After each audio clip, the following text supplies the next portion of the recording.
Hey guys, this is Jacob with Canna TV Live. We're here in Dundee, Oregon at Trichome Farms, an award-winning cannabis farm with Ted, who owns the farm, and Nate, who owns Buy CBD Direct and Certified Bags. Ted, if you want to kind of explain a little bit more about your farm. Yeah, we are a recreational cannabis farm in Oregon. Most of what we do is indoor flower, craft, kind of small batch cannabis.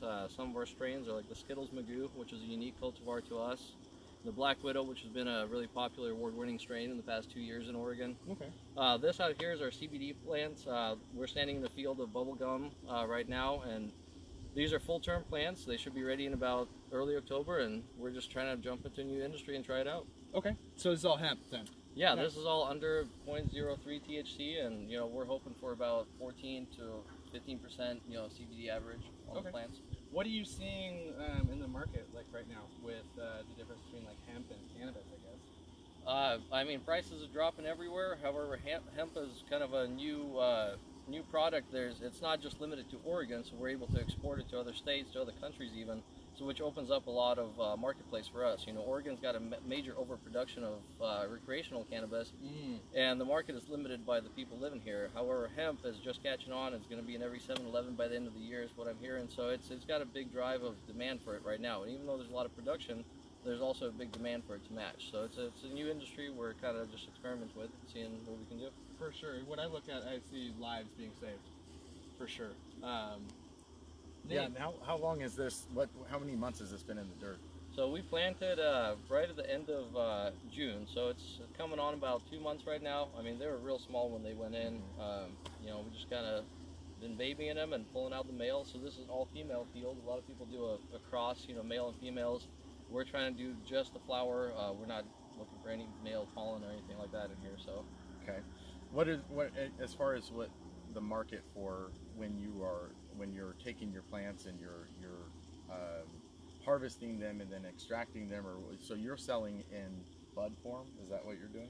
For this, we're gonna have for the CBD, we're gonna have some of it sold in bud form. So we're gonna select some tops and have a small batch of high quality for rollies, for joints, that type of product. The rest of it's gonna be biomass. It's gonna be extracted into a crude oil, then isolate or distillate or full spectrum, and just depending on the market, goes wherever it goes from there. Excellent. One of the clients that we have is Root Origins, one of the partners or strategic partner, and they're buying a lot of what happens and what I've noticed in the industry as far as being someone who brokers these sales is that there's a lot of miscommunication or a disconnect between the people who are saying they have a supply and the people who actually are buying a supply, and there's this broker mud that we call it. But the thing that we do a little bit different is we actually go in and meet the farmers and actually meet with the business owners of who are the end product manufacturers and try to connect those like-minded people. One of the things that stood out about this farm is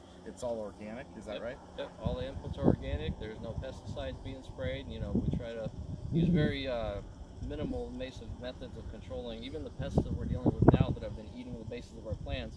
We're spraying a natural mixture of canola oil, cayenne pepper, and some chili pepper to try to not kill them, but just distract them or get them away from. Yeah, you kind of smell that chili pepper. Oh yeah. Clears your sinuses for sure. So if you could change anything to make it better, what would you do? As far as this grow?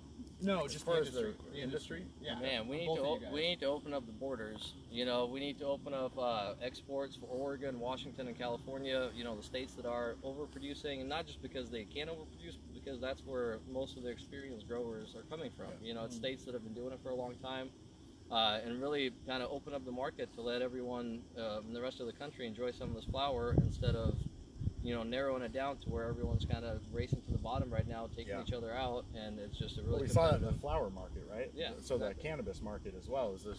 Everyone started popping up farms, and next thing you knew, there was you buy a pound of cannabis for $500 or $300, or it just even became lower, almost even unfarmable at that point. I think one of the difference between the hemp side of things, or the non-detectable THC, which is that 0.03, I think the difference is that the players involved, because now it becomes, like you say, you can bring it outside of the state, you can bring it outside of the country even, as long as that it has it's pure you know, it doesn't have any THC in it. The thing that we're seeing is more companies like Root Organic, or like Root Origins, and like Big Pharma are coming into play. So now you have, where we used to have and see a 10-acre farm and be like, whoa, that's huge. Now we're hearing about these massive, you know, industrial size hemp grows that are popping up. One of the things that I'm noticing with that is they just don't know what they don't know.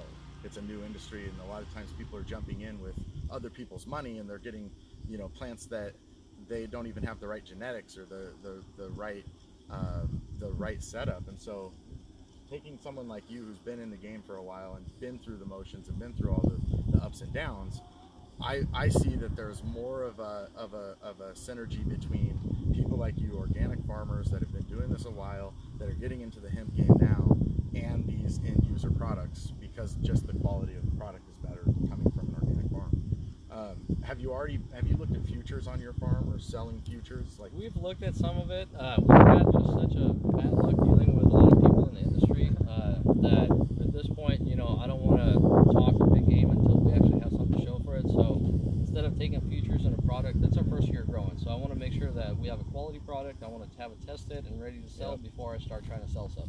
You know, we're dealing with these vole rodents that are eating the base of the plants, killing them. So I mean, you know, I don't want to take a futures contract and then not be able to fill it.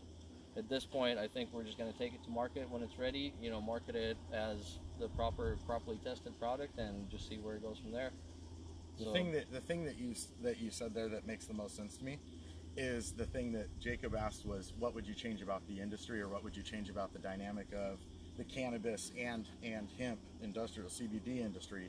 And that's what I would change, is more of that comment and less of, yeah, I just planted 100,000 seeds, I'll sell you $10 million worth of CBD, go ahead and get your lawyer's escrow. Like, that's just ridiculous, and it's irresponsible. They don't know. They don't know what's going to happen. You know, anything can happen. I mean, weather could come in, wipe this whole thing out tomorrow. You know, it's hard to do that. I think that destroys the market too, when you get these giant, you know, contracts that are not real at all. Then all of a sudden the price drops, and they go, well, I could have got a. I've seen this 100 times where they'll say, show me proof of funds and show me an LOI, and I'll show you proof of life.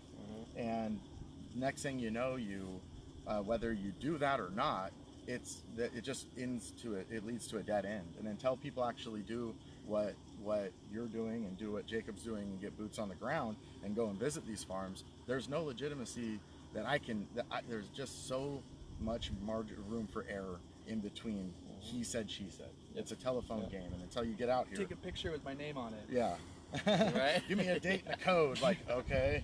It's like photoshopped every time. That was our main thing. You know, we didn't want to just do a lot of talk. We just wanted to, you know, put a product together and then, you know, market the product when it's done. You know, I feel like that's what any other industry is like. You know, we don't grow the stuff at our rec farm and take futures on it saying, hey, I'll sell you 5 pounds of Skittles in a year from now. You know, once it's ready, we take it to the market, and then whoever takes it, especially for the margin of error on the quality of the product. Right. Like, how can you sell a future on a product, plant? Yeah, I'll sell you an apple tree for 20 years from now, and those are the apples. Like, that doesn't make sense. Especially first year growing the product, you know, we don't know the native soil. I mean, we know what's in the soil, we know what we put in the soil and what our inputs are, but there's so many variables. You can't say, oh, I'll sell you a 12% product when you haven't grown the flower before. It's our first time growing it, it's our first time testing it. You know, we got the genetics from a fairly trusted source, but even now we're seeing that there's some issues with them, so it's not all the same. So it's hard to say, yes, for sure we'll have that. We'd rather just actually have it and then go and sell it. So you mentioned the soil. Is that like, is there something special about like being out here as well? You notice the wineries. It's the winery. So this is the Red Hills. It's a really clay rich soil, which isn't necessarily great for cannabis. Okay. The benefit we have going for us here is this is the first time anything's been grown in this field. So we did several soil tests. We found out what was missing. We put some amendments in our watering. We have some other stuff coming in, some nutrients that are feeding them, some sprays that we've been doing, some foliar feeds. So, you know, the soil is important, but you know, we have good enough base that we didn't have to do a whole lot to it, basically. We did the raised beds, which helps insulate the roots and protect them from the cold, which is when we first planted, the nights are still a little colder. So then the drip line also kind of helps us use minimal amounts of water. So if this wasn't covered right now, everything would be evaporating in this past month and a half of the 100-degree heat that we've had. Now that the water is trapped into this plastic, the only evaporation points are right around the base of the plant. so we can water, you know, a good amount, but not have to water as often because the water has nowhere to go. It evaporates up to the top, goes back down when it's colder, so it traps that moisture and lets that plant really use all of the water instead of just losing it to the atmosphere. Okay. So. Works for me. So where can we find out more about your farm for anyone that's watching this right now? Is there anywhere that they can buy your product in dispensaries? For sure. One of our great partners is Khalifa.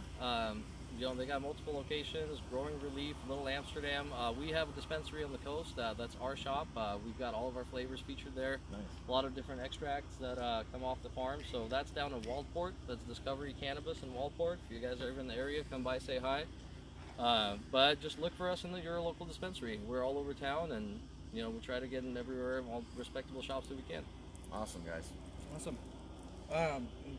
Please check out Root Origins, Canna TV Live. If you want an interview on your farm, please call us. Visit our website at cannatvlive.com too. Thank you.